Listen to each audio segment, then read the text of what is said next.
আমার স্ত্রী আমাকে অত্যাধিক ভালোবাসেন, যার কারণে সে কৌশল অবলম্বন করে আমাকে রক্ষা করেছে। আমি একজন ওই দিন যাওয়ার সাথে সাথে যে বাসায় আমি থাকি 2000 টাকা অগ্রিম দিয়ে বাসাটা ভাড়া নিছি। এই 2 সপ্তাহ হয়েছে মালিক এসে বলতেছে 7000 টাকা ভাড়া, কারেন্ট বিল সহ 5500 টাকা। আমার স্ত্রীকে আমি প্রশ্ন করছি, তুমি যে মানুষের সামনে এই কথাটা কইলে আমারে, আমার স্ত্রী একজন মাদ্রাসায় পড়ুয়া এবং সে তর্কবিদ্যা যেটা বলা হয় মানতেক সে পড়ছে। তো বলছে যে দেখেন ইব্রাহিম আলাইহিস সালাম তার সারা আলাইহিস সালামকে জালেমের হাত থেকে বাঁচানোর জন্য কথা একটু ঘুরাই বলছিলেন। আমি তো বলেছি সারা বছর পরে নাই, এবছরের কথা বলি নাই যে 2024 সালে পরে নাই। আর আমি মিথ্যা কথা, যখন কেউ জুলুমের শিকার হয় তখন একটু কথা ঘুরাই বলা যায়। আপনি সাংবাদিকদের আমার কাছে আনবেন, আমি বেপরদায় আর যাবো না। আমার মাদ্রাসায় আমি যে মাদ্রাসায় শিক্ষকতা করি, আমাকে ওই মাদ্রাসার চাকরি থেকে বরখাস্ত করেছে। ওই মাদ্রাসায় গিয়ে জিজ্ঞাবেন, ওই মাদ্রাসায় সিসি ক্যামেরা আছে। আমি সকাল 8টা পর্যন্ত তাবলিগ জামাতের কাজ করি। এরপরে আমি কিছু সময় ছাত্র পড়াই। এরপরে আমি ফাঁকে ফাঁকে আমি কোরআন তেলাওয়াত, দৈনিক আমার এই মামুলাত এটা পারলে আমি চেষ্টা করি দৈনিক 5 পারা করে কোরআন পড়ার। আমি কোরআন শরীফ আমার পড়া আছে যে কোরআন শরীফগুলা, ওইখান থেকে আমি আপনার আব্বার নামে দুই কথা আমি বকশিশ করলাম। ফুল দিতে গিয়েছিলেন কেন? আমি দোয়া করতে গেছি এ কারণে, আল্লাহ রসুল বলেছেন বদরে যারা অংশগ্রহণ করেছে, বদরি যোদ্ধা যারা, তাদেরকে যারা না ভালোবাসে তাদের অন্তরে নেফাকি আছে। ঠিক এইভাবে ব্রিটিশ খেদাও যারা আন্দোলন করেছে, তার মধ্যে আমার বঙ্গবন্ধু ছিলেন, ব্রিটিশ খেদাও আন্দোলন করেছে। এবং সেই ওইখানে মুসলমান হিন্দুদের উপরে এই ব্রিটিশরা অত্যাচার করত, এই আমেরিকা অত্যাচার করেছে। বসুন্ধরা টিস্যু অশুদ্ধতার বিরুদ্ধে এক বিন্দুও ছাড় নয়। সেই মাজলুমের বিপক্ষে দাঁড়িয়েছিল।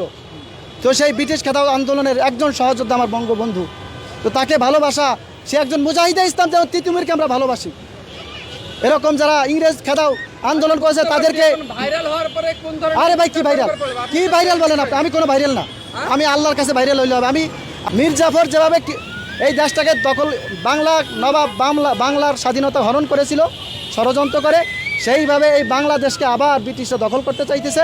এবং এই দেশের আরব বসন্ত বলা হয়, যেভাবে অনেক আলেমদেরকে মেরে ফেলা হচ্ছে টাকা দিয়ে। জ্ঞান পাপী তারা এই ইউরোপীয় ইউনিয়ন এই মানবাধিকার পক্ষে যাইতে পারে, যারা আমার বা সোনার বাংলাদেশের পার্বত্য অঞ্চল এবং রাখাইন রাজ্যকে ব্রিটিশদের হাতে, আমেরিকার হাতে তুলে দিতে চায় না। কি ভাইরাল যে নিষেধ থাকার পরে কেন এখানে গেছেন বিশৃঙ্খলা সৃষ্টি করতে, একটু জানতে চাই আপনার কাছে। কিসের নিষেধ ভাই? একটা স্বাধীন বাংলাদেশ, এখানে কোন জায়গায় যাওয়া নিষেধ বলেন? যে জাতি আমরা ওমরের জাতি, যে ওমর জুমার নামাজ পড়ার সময় সাধারণ মানুষ প্রশ্ন করতে পারে সবার একটা চাদর আর আপনার 2টা কেন? আর বঙ্গবন্ধু যে এই দেশটা তৈরি করছে, যে ব্রিটিশ খেদাও আন্দোলন সহযোদ্ধা, তার বাড়ি যাওয়া যাবে না। এই ব্রিটিশদের অধীনে না থেকে ব্রিটিশদের কলোনি, আমার বঙ্গবন্ধু বলেছিলেন এটা ব্রিটিশ কলোনি না, সেই ব্রিটিশ কলোনি শুরু হয়েছে। হ্যাঁ, আমার বঙ্গবন্ধুর বাড়ি যাওয়া যাবে না, যে এই দেশটা তৈরি করছে তার বাড়ি যাওয়া যাবে না। মেরে ফেলেন। আমার বউ, আমার স্ত্রী ইব্রাহিম আলাইহিস সালাম তার স্ত্রী সারা আলাইহিস সালামকে বাঁচানোর জন্য যে কৌশল অবলম্বন করেছিলেন, আমার স্ত্রী আমাকে অত্যাধিক ভালোবাসেন, যার কারণে সে কৌশল অবলম্বন করে আমাকে রক্ষা করেছে। আমি একজন, হ্যাঁ, আমার সমস্যা না হলে ভাই এখানে আসি আমি। সমস্যা, আমাকে হত্যার হুমকি দেওয়া হচ্ছে। আমি এইখান থেকে যাওয়ার পরে আমার ঘরটা, আমি দৈনিক একটু বাজার করি খাই, আমার ঘরে চালও নাই। আমি ওই দিন যাওয়ার সাথে সাথে যে বাসায় আমি থাকি 2000 টাকা অগ্রিম দিয়ে বাসাটা ভাড়া নিছি। এই 2 সপ্তাহ হয়েছে মালিক এসে বলতেছে 7000 টাকা ভাড়া, কারেন্ট বিল সহ 5500 টাকা।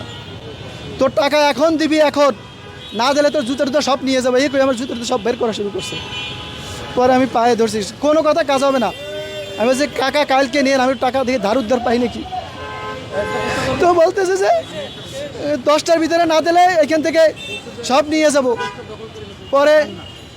পরে আমি, আমার স্ত্রী কিছু টাকা পয়সা আমার কাছে কিছু ছিল, ধার উদ্ধার করে টাকা দেওয়ার পরে আমি কালকে, আল্লাহর কসম, আমি কাল রাত 9টা পর্যন্ত আমার এই বাচ্চারা একটু পান্তা ভাত খাইছে। রাত 10টার পরে আমরা একটা ভাত খাইছি।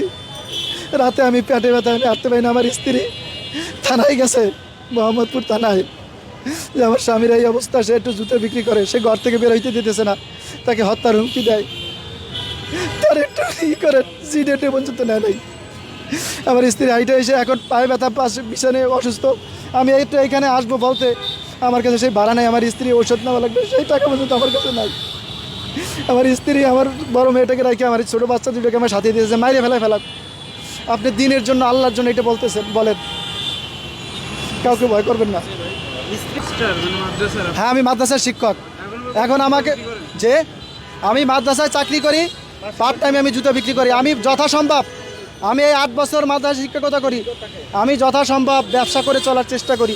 মাদ্রাসা থেকে হুজুর বেতন দিক আর না দিক, আমি যে মাদ্রাসায় চাকরি করছি কয়েক বছর, যাই জিজ্ঞেস শুনবেন, আমি বেতন কখনো চাই না। আমি দিনের খেদমত হিসাবে মাদ্রাসায় যা পারি নাই, আর আমি ব্যবসা করি।